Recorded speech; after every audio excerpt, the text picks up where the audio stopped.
So I graded your exams, as you know, right? And I just thought about some commonalities between me and a particular person. You can see him here, right? Maybe you recognize him. The commonality is that both do not sleep too well. Yes. And your exams, I noticed several of you have, I strongly suspect, copied the solutions from, websites like Chegg, for instance.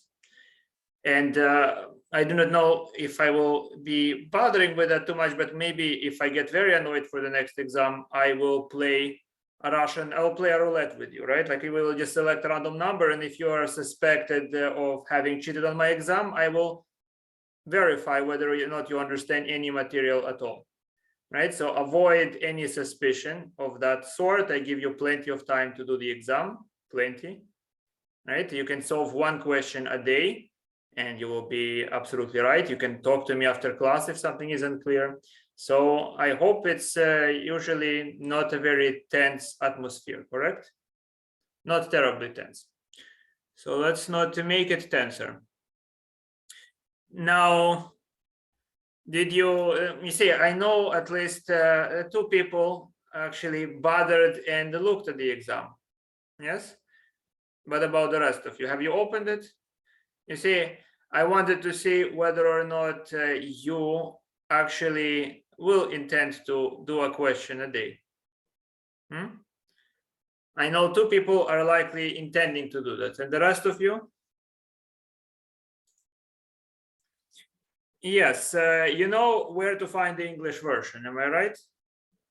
You know that I have a website and you know what it's called and you know where I store the exams, correct? Good.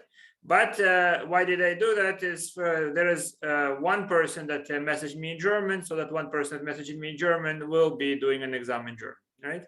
And the rest of you, if you want to, you can do the exam in German. If not, you don't have to, right? But I figured, why not? In Italian, by the way, would also, I mean, if you include the English, I want to see how much I can understand, would be pretty cool, right? So, but probably include the English, just who knows, right? I do not want to assume I understand too much. Good? Understood, guys. So, so far I marked those exams on which I was very sure that you copied one question or two. I marked those exams. I said you're flagged, or I suspect that you have done something. Right now, I'm not going to do anything against you, right? I just don't want to bother. But it's a warning, right? You know, first warning, right? If I see that you are doing that again, I might use a lottery. You will see which number is selected, and the person that is unlucky and will be selected, I will quiz him in person, right? And deduct points if I find that you don't learn the material. So try to avoid the situation. Let's hope that we don't use it. Good. Understood? So using Chegg, especially, how do I notice, let's say you do something like that, is usually you cannot answer a simple question, but you answered a hard one.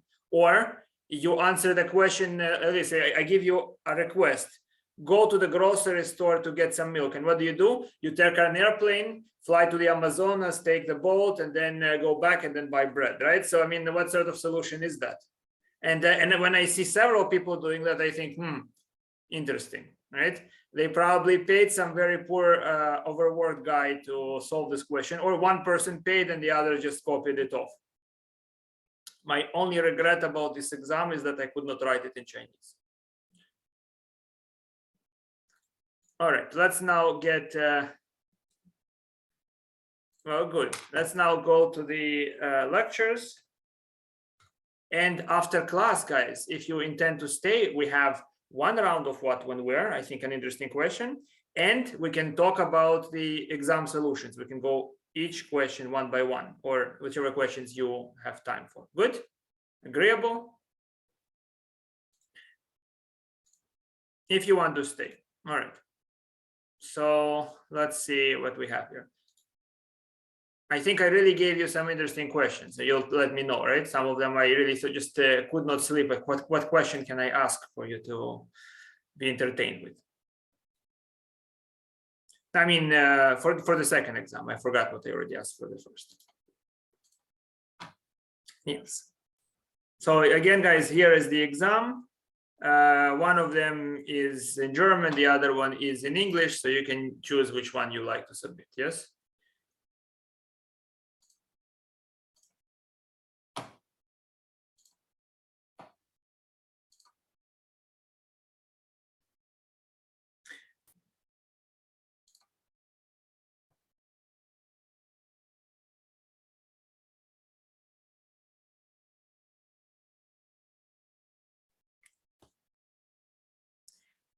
All right, we all remember what are continuous random variables, correct? We have a sense of it. So the idea is that the outcome is just gradually varying from one possibility to the next. I mean, you can make a very concrete definition of what it is. The concrete definition, it is a random variable for which the probability density function is a continuous curve. Yes, and how do such random variables are created? I mean, I try to generate one by giving the example of cutting a hair, right? So the hair can be cut from the root to the very tip, and the cut can be made at any position. And what we can imagine that we have a certain resolution. So we can imagine that maybe the hair looks to me like a chain of a million pieces, right? If it's a million pieces, then one piece is like a micron. It's barely noticeable, the difference. And then over each small piece, I can imagine having erected a small box. That box is the probability that the hair is cut in that particular location. Make sense? And of course, the buildings like in Manhattan, there is less and less room, and it's more and more expensive, and it's not clear why people move here. So it's getting narrower and narrower and narrower. So you have the skyline is the curve, right? So here is the beginning of the skyline. So here it's a very crude approximation. Here it's somewhat a better approximation. And for this random variable, I just decided to make it easy, is that you would see that the skyline is made of small rectangles that are just piling along this line.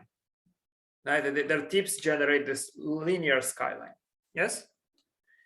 And by definition, then to calculate the probability is to find the area, because what is this? This is a summation of all area between A to B of the rectangle at position X. The position X rectangle is 2x dx. You see, so the integration is just reminding you what are you doing? You're adding areas of rectangles. Good. Like here, you see, this is a curve. This is a particular build. You can see it's a continuous curve. But what you should always imagine it as, you should always imagine a discrete, a pixelized version of it, where if you zoomed in, you would see that each segment, like over here, it's a small, very small rectangle. If you zoomed in, it would actually look like a rectangle. If you move anywhere else, it looks like a different rectangle. So you have one rectangle and the tip is completely flat. And the next rectangle next to it, the tip is completely flat. Can you imagine? Yes. And they're just so small that it looks to you like it's a continuous curve. And then the limit of that is the continuous curve itself, right? If you take the limit, your approximation is better and better. The rectangles get thinner and their tips become no longer like a flat horizontal line segment, but really narrow and narrow and narrower until it's a point. And this and the change is gradual, so the curve is continuous, right? So if I want the probability that the random variable is between this position and that position, that's just the integral over b. That means add up all the rectangles that are situated over b. Good. And we already understood that, especially with continuous random variables, everything that ever happens is a miracle. So the moment a delivery arrives with a package, it's a miracle, because that very, very moment will not repeat if we could generate the same situation again and again and again, right? It will be seen once and never again, right? The exact precise moment.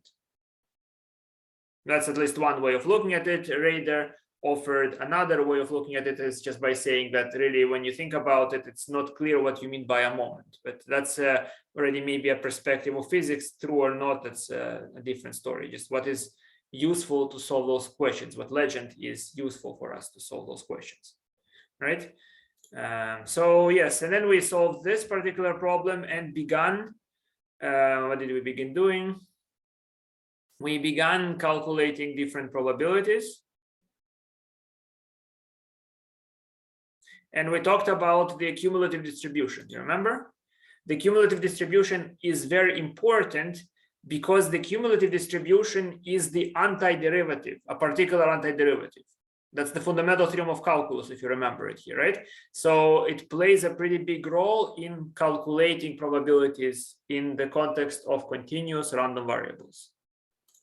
For instance, if I want to have a probability estimate underneath a curve of the form something constant times x squared, well, it's not a very easy geometric shape. If I know the antiderivative, I can nonetheless evaluate the area under the curve very easily. Yes, so that means when I evaluate area under the curve, I will use the cumulative distribution, the antiderivative function. So here there was a brief explanation of why you expect the cumulative distribution to differentiate to the density function. So the derivative of CDF is PDF in that language. CDF, cumulative distribution function, PDF, probability density function. Yes, and here we are able to generate a density curve for the variable y, where y is twice x. And how did we do that? We began by looking at the cumulative distribution of y, right, and transitioning to the cumulative distribution of x, and then taking the derivative. That's the idea. That makes sense, of course. Yes. So the derivative of the cumulative distribution of y will be the density of y. So that's what I need to take is the derivative of this function. Now, this function is just the probability that y is less than or equal to a, which is the probability that 2x is less than or equal to a, which is the probability that x is less than or equal to a over 2, which is the cumulative distribution for x of a divided by 2. You with me, guys? So, I mean, I'm hoping it's not a distant memory. It was already a weekend ago where we learned that the derivative of the cumulative is the density. You all are on this page? You're with me? I have a question. So we have like f and y. It's like they're working in two dimensions. I'm trying to remember. Is it like we want to find where they overlap and find like the space in between? You mean how do you find the derivative? Just to remember, it's actually, again, very intuitive. It's not easy to come up with this idea, but once you see it, hopefully it sticks in your mind. You understand? It just is so you just almost want to say, how didn't I right away think of it? Right? It's just clever. The idea is it's area, right? It's area under the curve.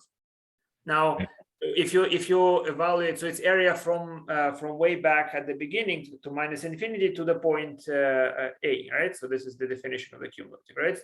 Now the derivative would be a plus h, the function at a plus h minus the function at a. Now what is that going to give us? It's the area from a plus h all the way to minus infinity minus the area from a to minus infinity. And what survives is this small segment.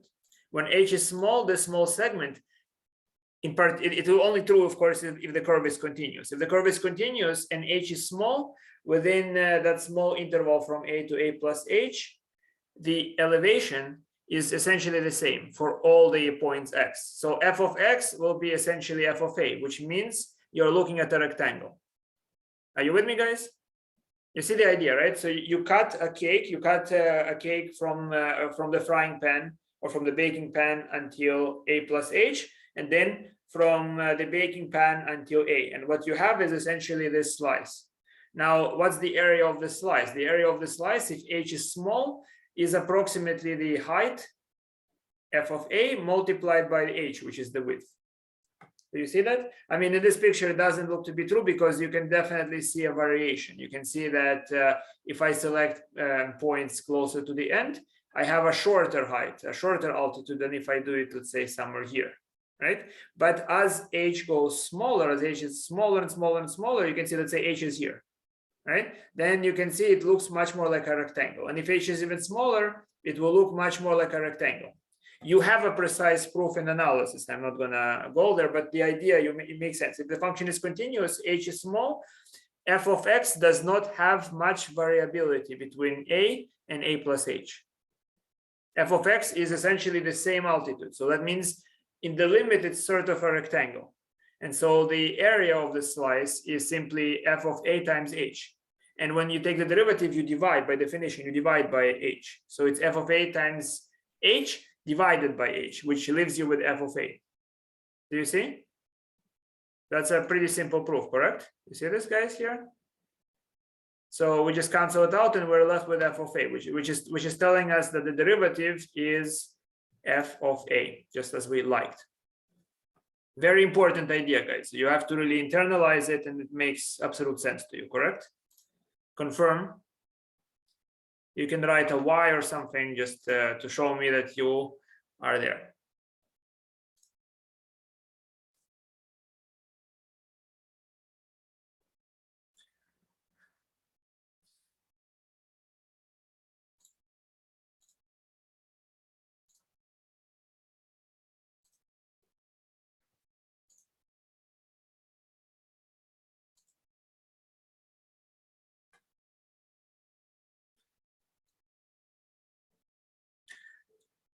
Right, so where have we stopped now? Okay, so you understand, so we do this, and then what's the derivative? The derivative is going to be of this function, right? So the derivative of with respect to a of capital Fy is going to be little fy. But if I take the derivative of this function, is the same as taking the derivative of that function, which involves chain rule. Do you remember from Calc 1, chain rule? So it's the derivative of the outer function multiplied by the derivative of the inner function. So you see here, I take first the derivative of capital Fx and I get little fx. And then I take the derivative of a over 2. And what do I get? I get 1/2, which I decided to place in front. Yes, so that means that the density function for y is 1/2 the density function of x, a divided by 2. Yes, so you can see the modifications.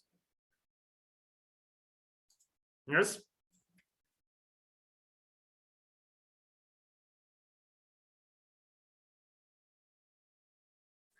So yeah, so yes, you see what happens, guys. So geometrically, if you remember, oh, good, that's fine as well. So geometrically, what it means is that what we do to the density function, we stretch it to twice the size and flatten it by 1/2. You see, so a over 2 inside means that we're stretching on the x-axis. We stretch the curve by 2, and we also flatten it from the top, and that gives us the density function. Make sense? Now here is another example. Suppose we have this function. So f of x is 1/2 whenever x is between 0 and 2. So it's always the same value. And I want the probability density function of y equal to 1 over x. Yes, y equal of 1 over x. What's going to be the distribution of this function? Okay, well, let's see. So first, x is between 0 and 2. Yes, if x is between 0 and 2, what is y? Y is, you see, when you take 1 over everything here, 1 over 0 is, for our purposes, is infinity, because we're taking only positive 1 over zeros. So it's going to be infinity, and 1 over 2 is 1/2. So we have y is between 1/2 and infinity. That's how this function is now distributed. And what do we see more? We want to calculate the cumulative distribution. So at a, it's y less than a, which is 1 over x less than a, which if you reverse, it's the same as x bigger than 1 over a. You all see why, guys? Yes?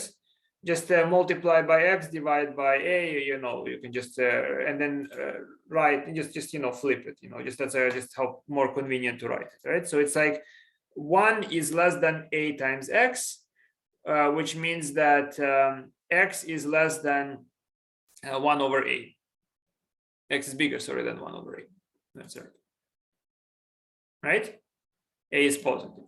A is obviously, because this is the value that y can take. Value only takes values bigger than 1/2, so it's positive, so no problem. Be very careful. So what is this? Taking reciprocals in the inequality changes the sign. Yes, but you can just feel why that happened. It's pretty clear, right? Taking reciprocals, you now divide by where you have a smaller number, you divide by a smaller number. Where you have a bigger number, you divide by the bigger number. So what do you get? You get 1 minus the probability that x is less than or equal to 1 over a. Yes? And that is 1 minus the cumulative distribution of x evaluated at 1 over a. Now, if I take the derivative, what do I get? I take the derivative of this expression. This ends up being 1 over a squared, fx 1 over a. Now, fx of anything that it can evaluate will be 1/2. Say f of x, whatever you feed into it, it's either 0 or 1/2. Now, when is it 1/2? It's going to be 1/2 whenever a is between 1/2 and infinity, right? Because at infinity this is approaching 0, and when a is closer to 1/2, that will approach 2. So right, so whenever y is between 1/2 and infinity, this part is 1/2. So we have 1 over.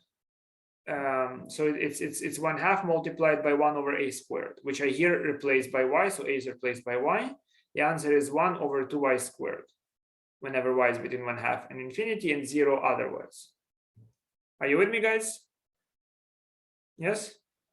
You want to do the next one yourself? So let's wait a few minutes. So here, guys, we have this function. The density of x is e to the minus x, where x is between 0 and infinity. And I want you to find the density of y, where y is e to the power of x. It's the exponential. You don't have to finish it, just start it. I'll wait 3 minutes.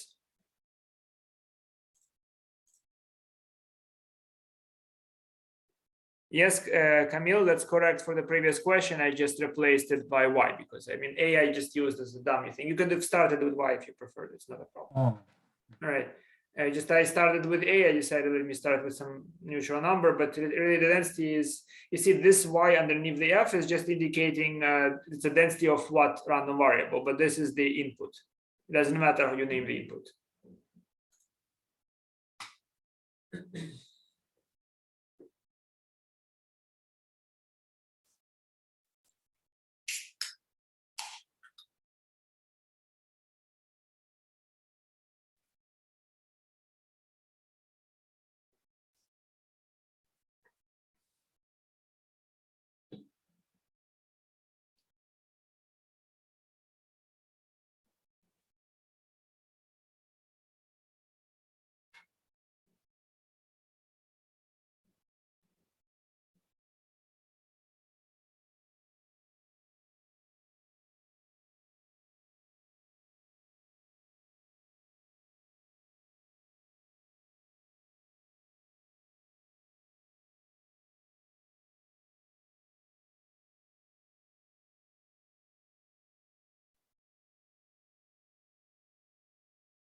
Gustavo, just saw your message. You now know which exam you can do, correct?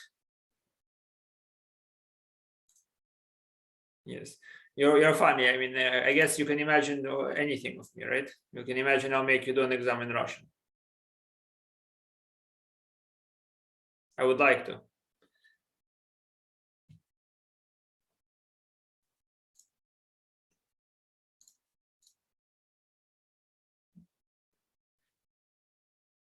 Yeah, that's horrible. Google is really taking away all the fun.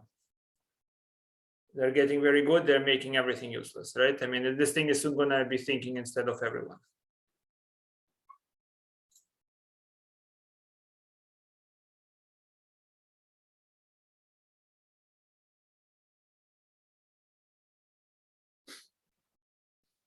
You have a small German. Where are you hiding him?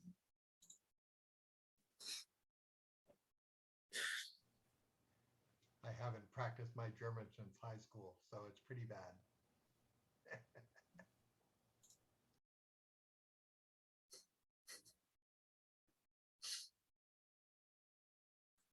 No, Steven, I meant somebody's. Oh, whatever.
Right, guys, let's do it together. So here is the idea. Yes. So I begin by the cumulative distribution of this, right? And that would be e to the x less than a.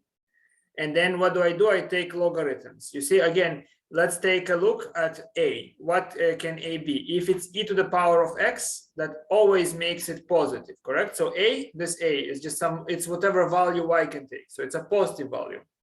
So I can apply logarithm, and logarithms are increasing. Good. So we have x is less than ln a, which means what's my function? It's my cumulative distribution is the same as the cumulative of x evaluated at the logarithm. So when I take the derivative, what will I see? The derivative is of this function. It's going to be this function. Once I take the derivative, I get of capital F, I get the lowercase f, right? I get e to the minus x. E to the minus x evaluated at logarithm a, it is this, multiplied by the derivative of the logarithm, multiplied by the derivative of this function, yes? And that is 1 over a. You can simplify it. What is this? This is the same as 1 over a. E to the minus ln a is like 1 over e to the ln a, which is 1 over a. And I get 1 over a squared. Make sense? So the distribution, the density of this function is 1 over a squared. And this is my final answer. Good. Now let's look at expectation. What is expectation? Well, it's very same idea. You see, you could actually derive the formula yourself if you understood how it was built, right? So here, what is expected value? It's the sum of scores multiplied by the probability. But what is the probability? It's the area of a rectangle. So it's x times f of x dx, and you add up over all the x's, like in this picture, right? Schematically, I just imagine that it's a discrete summation for a moment, right? You with me, guys? Discrete summation, x, f of x. So x is the score, f of x dx is the probability. So I presume that from this over this interval, it's supposed to be small. All the values are the same as x. It's not true, of course, right? But if it's very thin, this is pretty good approximation of what I mean by expected value. I mean this score times roughly the probability that it occurs, which is the area of this rectangle if the width is very small. Dx makes it a very small width, right?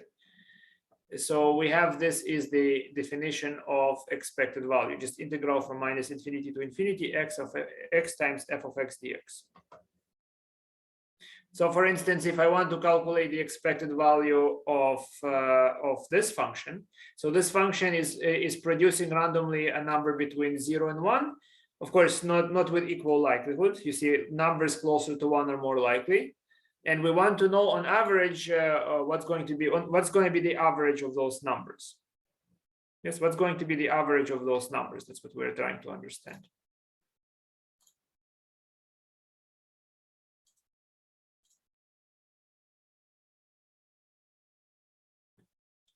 So what do we get? We get x times f of x, which is 2x squared. And when we integrate it from 0 to 1, we get 2/3 x cubed, which is 2/3. So the average height is simply 2/3.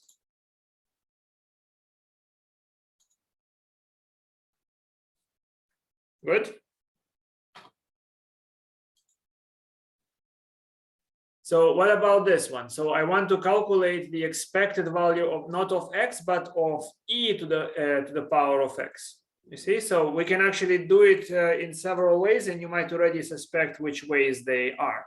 So by definition, that's what I do first. I need to readjust the function, right? So that's what I do here. I readjust it. So I just say, okay, y is equal to e to the x, and then I evaluate the density function. And I get that the density function ends up being 1 over y between 1 and e. And so expected value of y is the integral from 1 to e, y 1 over y dy, which is when I multiply just integral of 1. So it's e minus 1. Yes. So you understood what I did. I did it very quickly because, I mean, you don't really necessarily need to do this procedure. You see what happened here. So by this definition, strictly by this definition, I need to know the score. I need to multiply the score by the density, right? But here the score is e to the x, right? And the density is for x, not for e to the x. So I need the density of e to the x to do that. Or I can just reason simpler. I can just say that well, it doesn't matter, right? The score near x is e to the x. It just was updated, and I can just multiply that by the probability. That will still work as before, right? I can still use the probability for f. It makes sense, guys. That's I will explain again one more time later. So then again, I reconstruct this probability and reconstruct the probability of this random variable. Right? How is y distributed? And this is the distribution of y, which ends up being 1 over y for y between 1 and e, and 0 otherwise. That you can verify later on. And then the expected value is simply y, this score multiplied by the probability of getting this y, which is 1 over y times dy. And when I integrate it all, I get e minus 1. So on average, this is going to be e minus 1. Or maybe if I want to calculate the density function for the expected value of root x plus 1, I have this distribution here. So then I need to reconstruct the variable y. This is the density I constructed. I just follow the procedure we did before. I have this density, and then I multiply this density now by y. So you see, it's just this thing multiplied by y, and you have this integral. And of course, you did not need to do that, as I mentioned, right? You could have just integrated e to the x dx. or in here. I mean, it depends, of course, maybe you'll still end up calculating. It's just the expected value of root x plus 1. Root of is going to be root of x plus 1 times 3x dx, where 3x dx is the original distribution of x. Make sense, guys? Before I say too many things or too little things, let me just know if you are following. Or was it too quick? Too quick.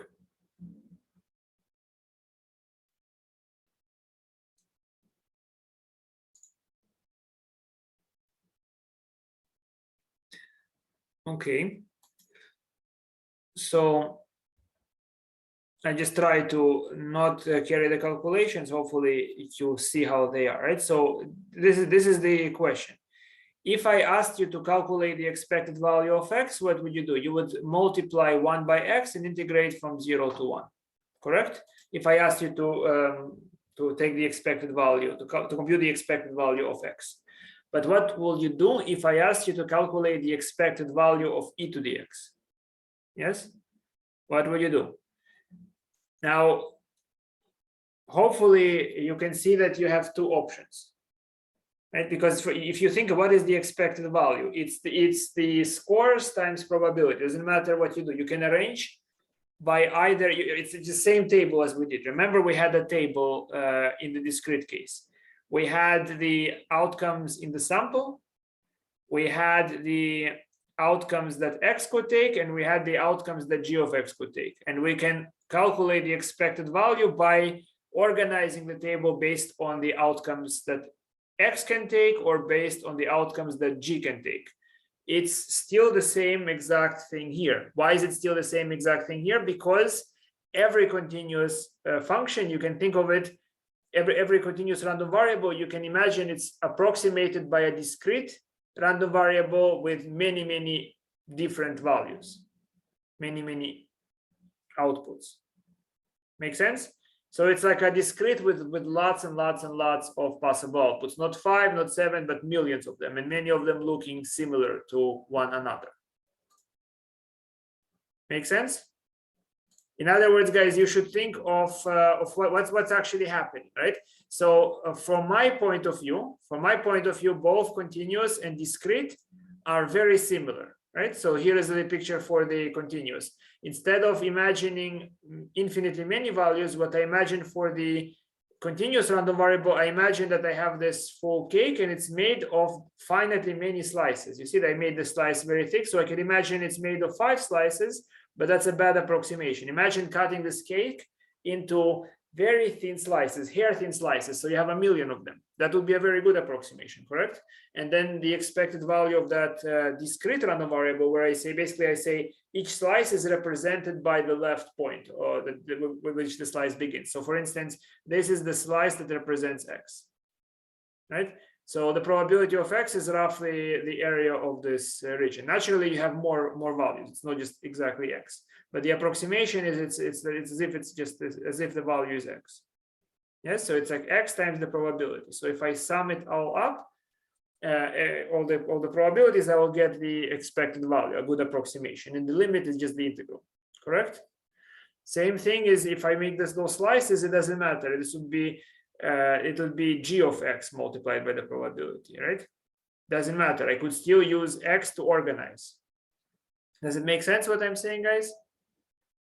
So here is, let me just draw you a picture to be sure. Here is, and the picture, of course, has to be very imprecise, right? So here is what I mean.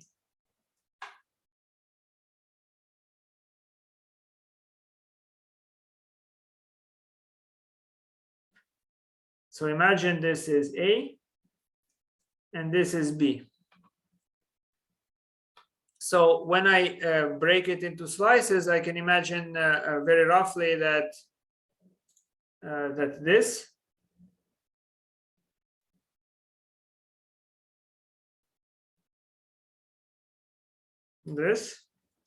is A. All of it is A. Yes. Then maybe this This is x1. Then maybe this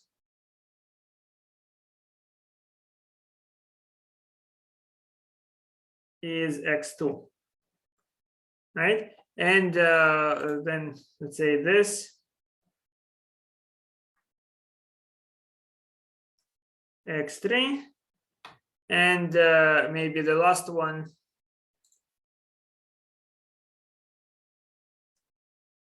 that's all x5. Yes.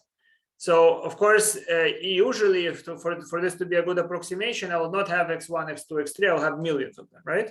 So I will have a million of them. So then what's the expected value? So this is x0. So the expected value is summation x0 times what is this area? This area is approximately so it's a xk. The area of this rectangle is approximately f of xk times dx, where dx is the width. And of course, I mean by that, of course, you see here it's obviously false. But if you had many of them, that would be a very good approximation because they would be hair thin. That's how we created it. Yes. And then here we have a summation 1 to 5 to 0 to 5, right? And what is this really telling us? I mean, when it's a true summation, when you have really a good partition, that's simply the integral from a to b, is a summation of all the rectangles from a to b of x times f of x dx.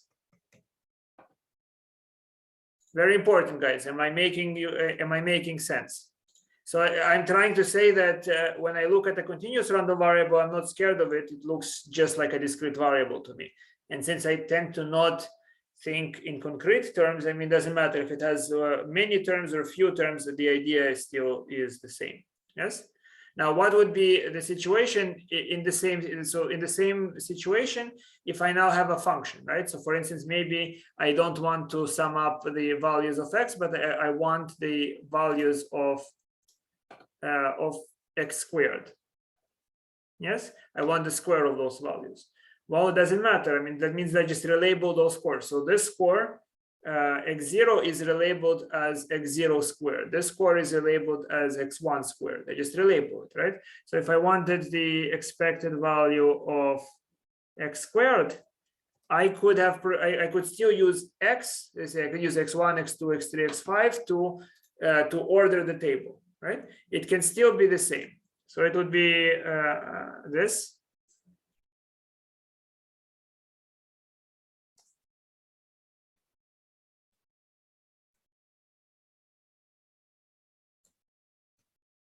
F of xk dx, which of course is approaching the integral from a to b x squared f of x dx.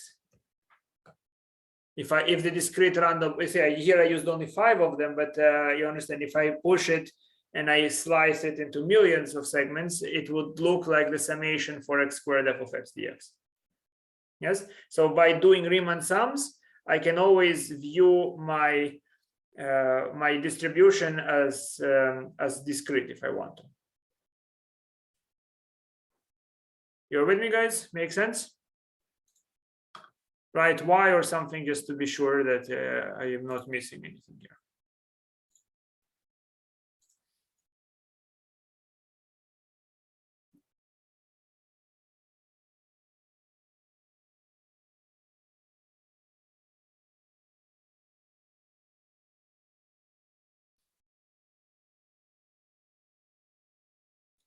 Wonderful. You see, the other thing to do is, of course, you could rearrange. You can rearrange the curve in terms of the different y value scores. That also works, correct? So that's what. Let's just see. You always think of a table. When you do the average, you think of, in this case, I do the expected value by arranging based on the values x takes. I could also arrange based on the values y takes if I want to. And my initial calculations that you observed over here, like those calculations, are where I arrange based on what values y can take. You see, so I just rearrange this probability. So okay, if y is equal to a particular number, what are the corresponding boxes that I combine into one box, right, to produce the probability that I like. Okay, that can be sometimes longer, but you don't have to do it. You see, here I do it and calculate, and here I just directly take the integral and everything is fine. Of course, you might have those integrals where I will try to avoid them for you, but usually you have integrals where you need to use calc 1, calc 2, just basic integration, because it still can be conceptually not difficult to put it perhaps, but then you still have to calculate it, which of course computers do pretty well. And this is the proposition that tells you that you can rearrange. Okay, so you can just say that the expected value of y is the integral from -infinity to infinity g of x f of x dx. Yes, which I proved using calc 3 method. Yes, this is I try to explain using calc 3 method. Let me see if I can explain it even simpler. Okay. Even simpler, this is just a rearrangement of terms. So it's very easy to anticipate that this will be true. Yes. Do you want me to go over the calc 3 proof, guys, that I have it, or you think you get the idea and you understand that this is correct?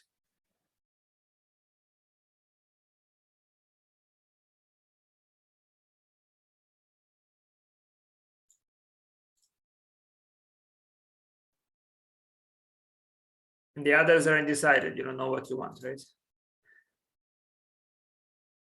All right, if you're undecided, I will go over. Let me think how to do it best.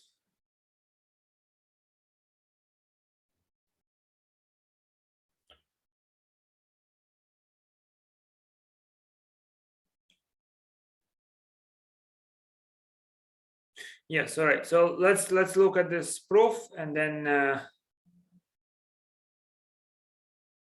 yes. Let's see. So by definition of expected value, right? By definition of expected value, we have probability that y equals to y. Probability that y is equal to y is essentially the summation of x such that g of x is equal to y, f of x dx. You see, we add up all the probabilities, right? Okay, so that's just a rearrangement. You see, that's what I'm trying to say. So this is the argument by rearrangement. It's intuitive in some sense. So that should be the case, right?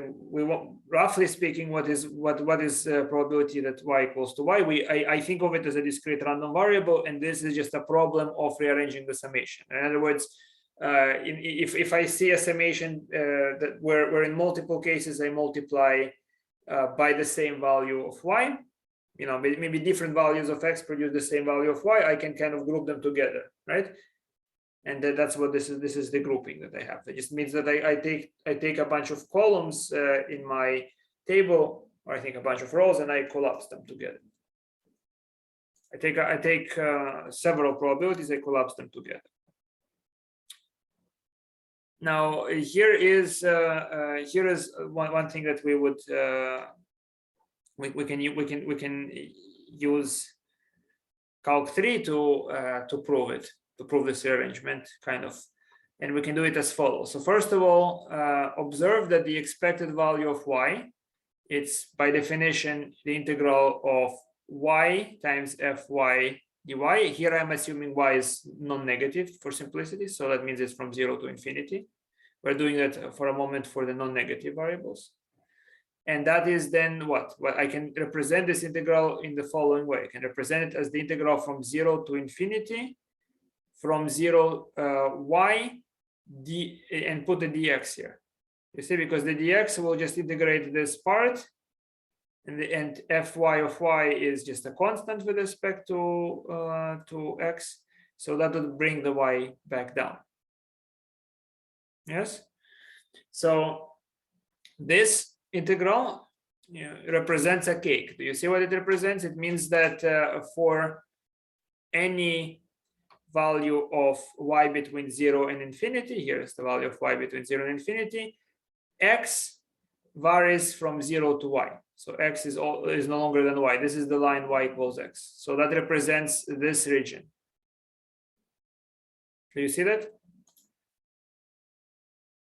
Some of you begin to look sad, right? It's calc 3 now, calc 3 times. It's easier than it appears. Don't cry, guys. It's tremendously simple, right? If you don't get it from today's explanation, I promise you can understand that easily.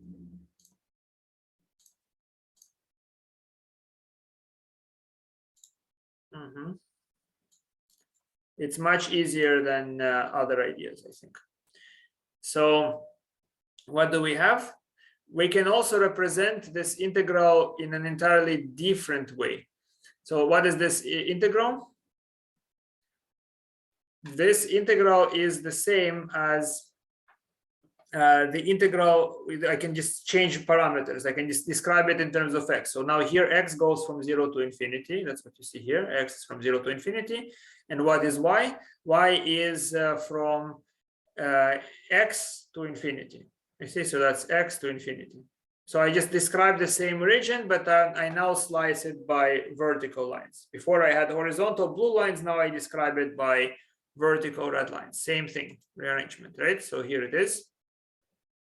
And what is this, guys? Look at this expression.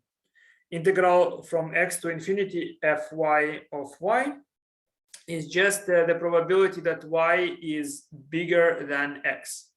Probability that y is bigger than x. And because this is just, it doesn't matter. You see, this is a dummy variable, I can switch it and I can say it's probability y bigger than y. It's not a step you have to take, it's just the same thing, right? Which means what? Which means it's the integral of the probability y is g of x. So it's the probability that g of x is bigger than y. And what is this? It's the integral over all values of y for which g of x is bigger than y. So this is the representation of it, you see.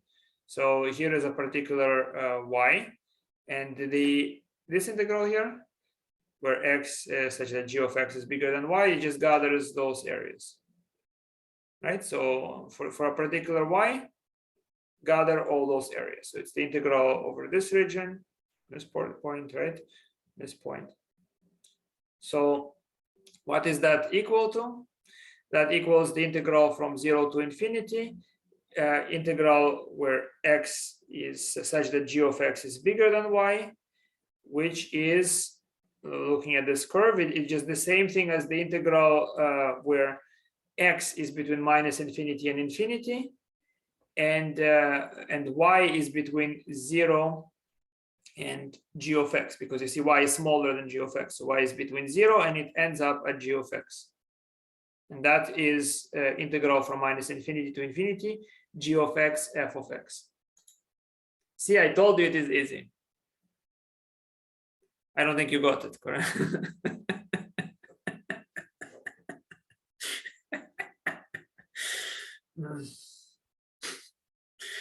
All right.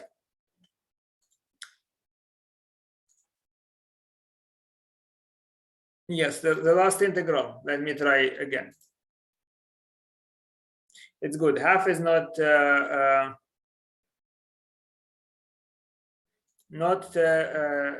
too problematic. You see, guys. So what are we trying to calculate? Let's just see for a second.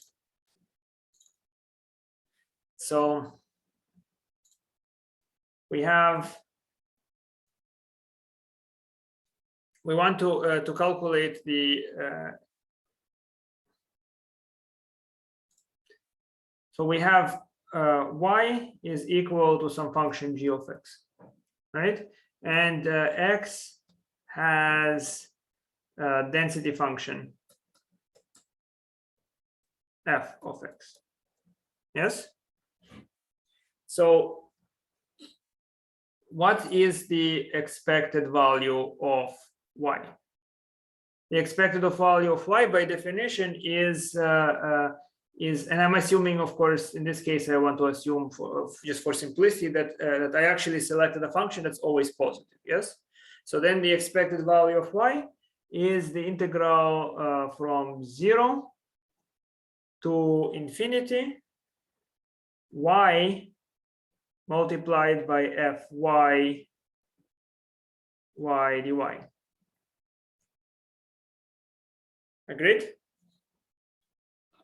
You see, this is fy, not this one is fx. So it's a density function for y. That's the definition. That's one form that we learned. That means we arranged we have the density function for y, and then we just have the scores for y, and we just multiply the scores by the probability that you get the score. So fy dy represents the probability you get a particular y.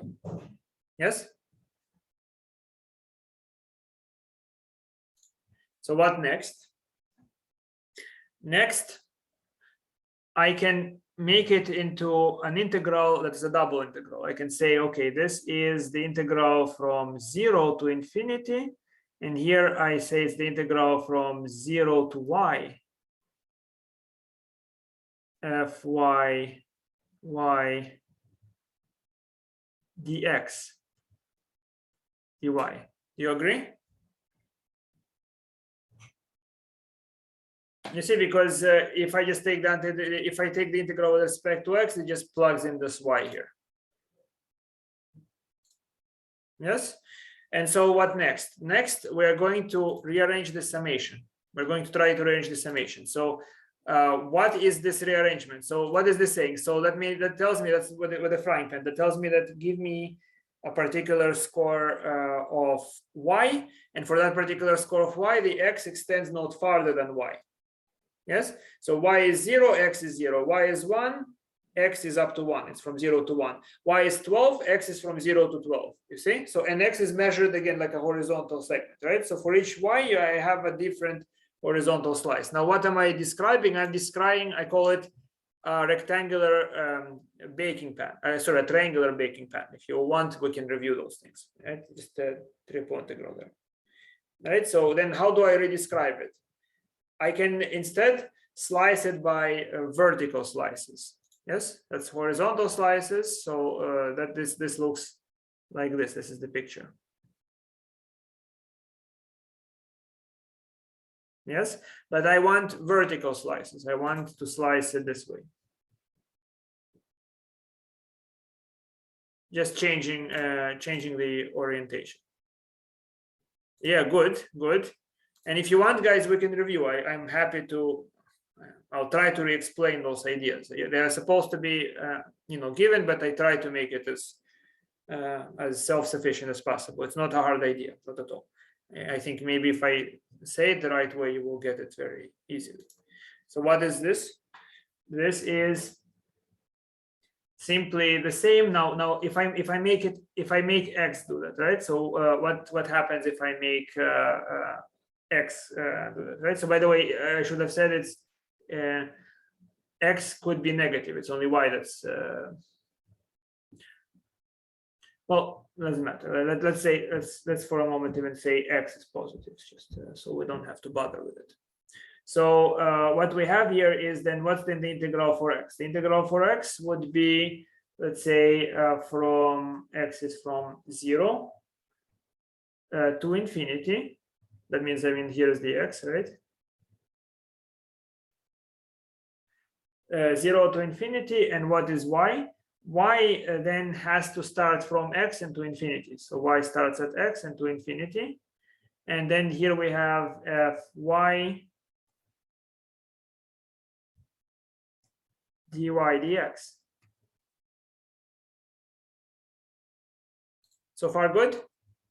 I decided just for simplicity, let's assume x is positive, y is positive. Let's not worry about those things. If you think about it a little bit, you can just see it by yourself, guys. It's pretty cool. You realize those how Riemann sums work. You can come up with so many sums on your own. Like you never saw them before. You realize what to do there because you just realize that it's not hard. It's just a finite sum. That's what you think of it.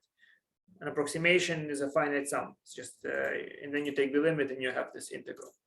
So what is this? So this is the integral from 0 to infinity of what is this? This is now the probability that y is bigger than, it's the probability that y is bigger than x. If you integrate from x to infinity of fy, that's the probability that y is bigger than x dx. Yes. Now I don't like to use the dx because I mean I would like to describe it in terms of the y value. So I say, okay, this is simply the same by changing the parameter x to y. It's the same as 0 to infinity probability capital Y bigger than y dy. Now what is this? This is now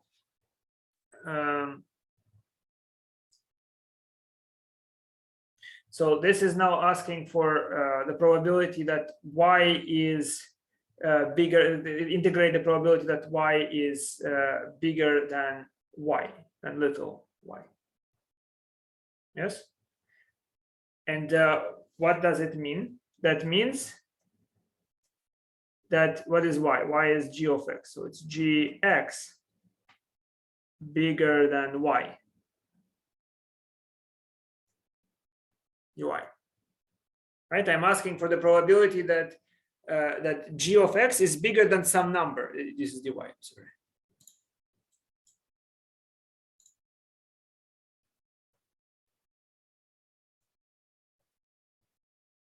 That gx is bigger than some particular value of y, and that's where I try to draw in this picture, I think.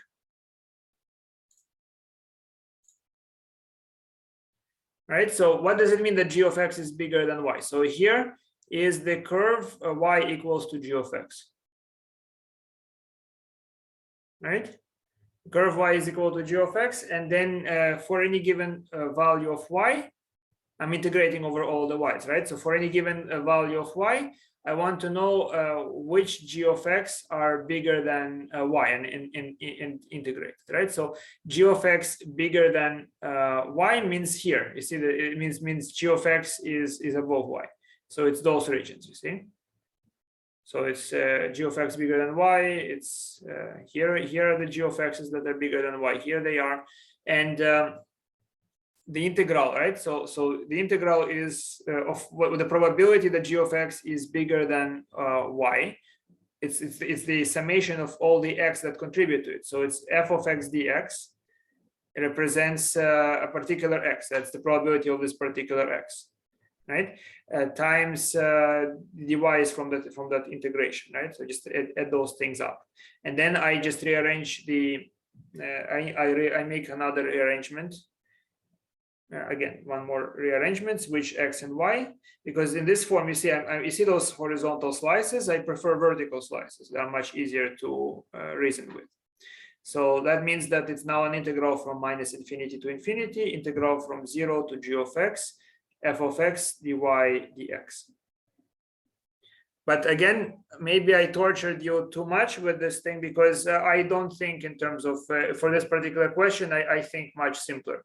Right, after class, again, if you want this done one more time, again, I don't tend to, if I have to reconstruct this type of idea for myself to understand it, I just really simply understand that it's a rearrangement of a sum. So what I do is I think, okay, I am not dealing with a continuous random variable, I'm dealing with a discrete one, in where the probability that I get a particular x is f of x dx. That's an approximation there, right?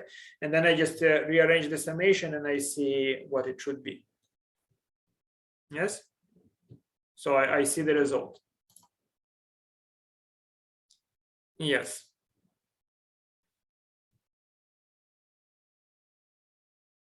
Yes, and that is that's essentially what we're trying to say, is that the expected value of g of x is this integral, right? From minus infinity to infinity, g of x, f of x dx. And let's try to calculate a few expected values, guys. I'm sorry for this particular segment. I'm sure it's a little, it's slightly complicated, can be easier, right? And I think I should.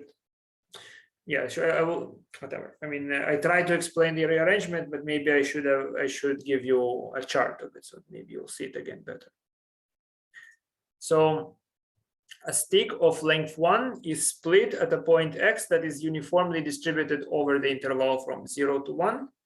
Determine the expected length of the piece that contains the point t, which is over here. So you understand? So what happens is that there is a point t, and we want to understand what is the, so the point t is fixed.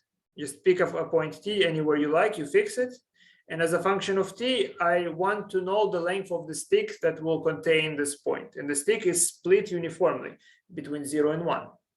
In other words, it's equally likely to happen anywhere between 0 and 1. So what is the function, right? So very simply, if the split happens in position x, here is the split, then 1 minus x represents the length of the stick if x is smaller than t. You see, because here in this picture, x is smaller than t. I don't want, this is x. I don't want this segment. I want the opposite segment. 1 minus x contains the point t.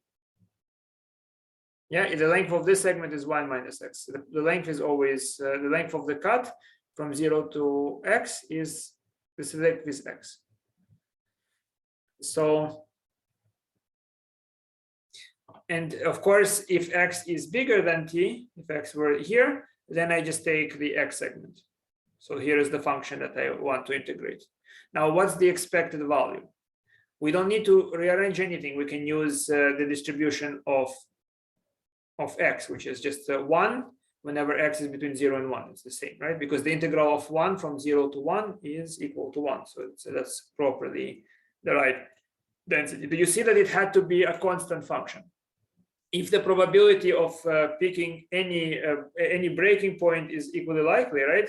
That means that, let's say, if you discretize it, if you divide it into 1,000,000 segments, each box representing probability has to be of the same height. Correct? Because it's equally likely, right? So if we divide the interval into equal segments, now we just have a discrete probability. It doesn't matter if I have 1,000,000 boxes representing the probability. We have to, they all must be of the same height. Good. So that's why I know this is my density function.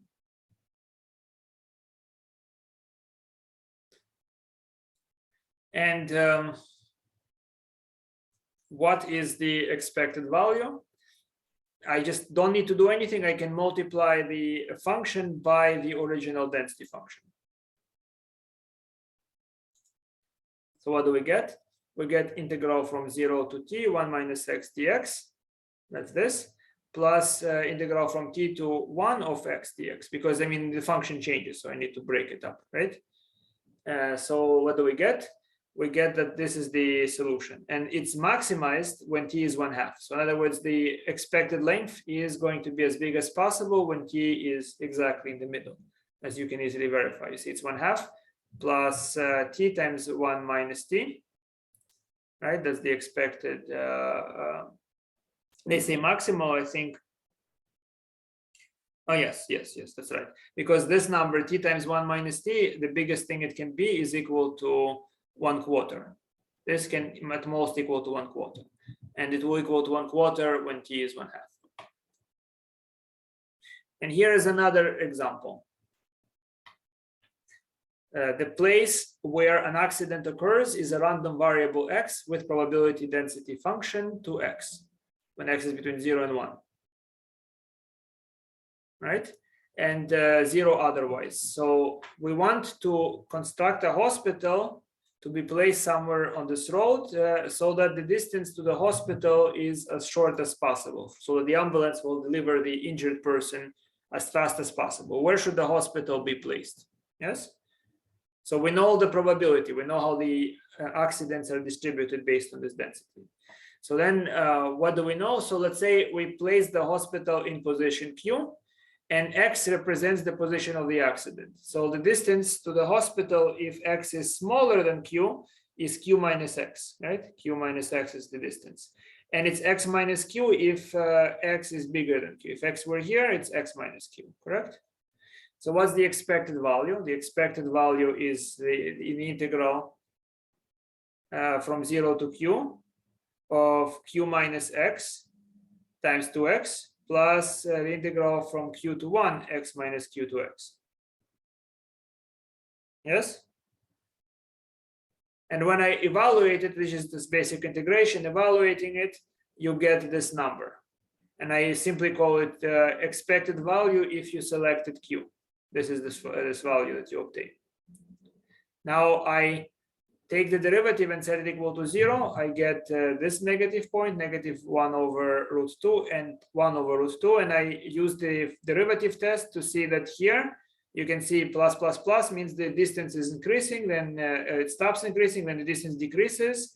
And then here reaching at 1 over root 2, it reaches the lowest point and then begins to increase again. So that's the minimum. You see, we know that we cannot build a hospital in the negative part because we don't want to build it to the left part of the road. We want it on the road. So we know that it's here, right? It's at 1 over root 2 that we would like to place the hospital. Does it make sense? Because the expected distance, the average distance, is getting smaller. So that's what we want to optimize. On average, it will be, we cannot predict. Sometimes it will be farther from the hospital, sometimes shorter, but we want to place the hospital somewhere close to where many accidents are happening, I guess. Make sense? Today, of course, it would be a different question. Maybe Antifa are burning cities, and where do you want to place police? Of course, probably it doesn't matter because police are not going to deal with them. So you see, a lot of questions are dealt away with this way.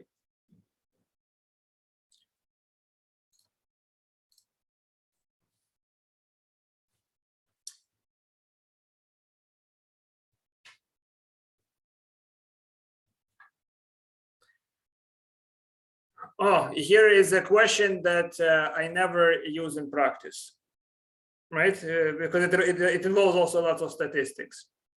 It's a sort of thing, you know, you don't want to be too early to an appointment or too late to an appointment because there is always a penalty for being too early or being too late. I'm not sure what the penalty is, but assuming it's, let's say you have to be to an appointment and the cost of being, if you come early to the appointment, it's going to be cost C multiplied by S, where S is the number of minutes that you came in early, whereas K times S is the cost of being late, where S is the amount of time you're late. And then let's say we have some information about the distribution, the travel time to the destination. T is the amount of time it will take you to get there, right? So at what time should you depart? T is just when you depart, T will be representing how long it will take you, right? So assuming at any moment you depart, it's the same amount of time, the same distribution will tell you how long you take to go. Let's say I leave 1 minute before the appointment, it will take me, let's say, could take me 1 hour, could take me 30 minutes, I don't know, right? And if I leave at another time, will be the same type of distribution. So it's like a sort of ideal system. Like imagine you have a train system that works properly, again, a train system that works properly, and you can get to your, yes, but from the time you leave. So this will be a calculation, pretty interesting. Just theoretically, I'm not sure how useful because it needs to be requiring statistics. Yes, needs to require statistics because I need to know time transportation, and I have to have some true evaluation of the cost. So that's the problem in applying it in some sense. But do we have time? I think we are out of time. And I don't want to torture you too much. I mean, I did make you go over the double integrals, and I'm not sure how much you enjoyed it. I don't think you enjoyed it too much.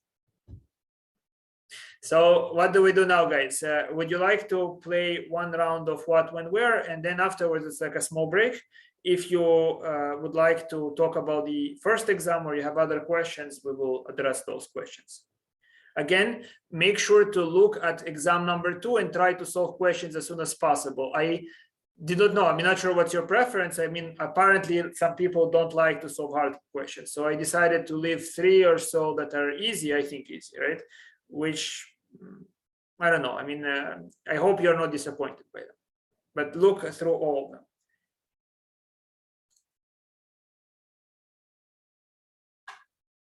Okay, yes, we will go over those things.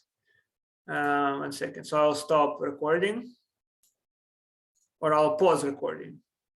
No, I'll stop it.